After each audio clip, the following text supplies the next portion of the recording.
میں آج اپنی قوم کو بتانا چاہتا ہوں کہ جب میں جا رہا تھا مارچ کے اوپر، سب کو، میرے ارد گرد بھی لوگوں کو پتا ہے، میں نے سب کو کہا تھا کہ اس میں واردات ہوگی، میرے خلاف میری جان کو خطرہ ہے۔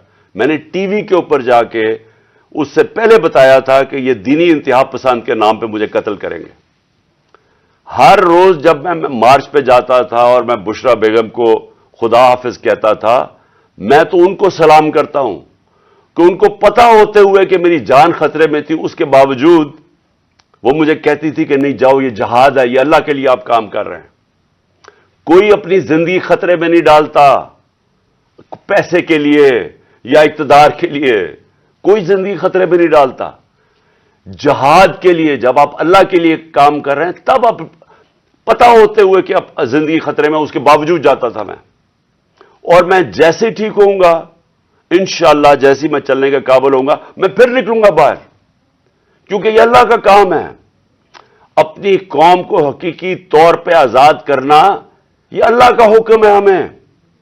ظلم اور ناانصافی کے ساتھ سامنے کھڑا ہونا یہ اوپر والے کا حکم ہے، اس کو وہ جہاد کہتا ہے۔ امر بالمعروف پہ چلنا، کہ جب آپ دیکھ رہے ہیں سارے چوروں کا ٹولہ اوپر بیٹھ گیا ہے اور آپ چپ کر کے بیٹھے رہیں بھیڑ بکریوں کی طرح، یہ آپ قرآن کا جو اللہ کا حکم ہے اس کے خلاف جا رہے ہیں۔ تو میرے لیے تو یہ جہاد ہے، تو میں نے تو یہ رکنا نہیں ہے۔ اور میں اپنی ساری قوم کو آج کہہ رہا ہوں، میں نوجوانوں آپ کو کہہ رہا ہوں، یہ کبھی نہ سوچے جو یہ 7.5 لاکھ ہمارے لوگ ملک چھوڑ کے گئے ہیں۔ مجھے افسوس ہے کہ دیکھیں آسان راستہ ہے، میرے لیے کیا آسان زندگی تھی۔ میں کرکٹ کے بعد کچھ بھی نہ کرتا، تھوڑی سی کرکٹ کے اوپر بات چیت کرتا ہوں، اللہ نے مقام اتنا دیا ہوا ہے میں کروڑ روپیہ کما سکتا ہوں، مجھے تو کچھ کرنے کی ضرورت نہیں تھی۔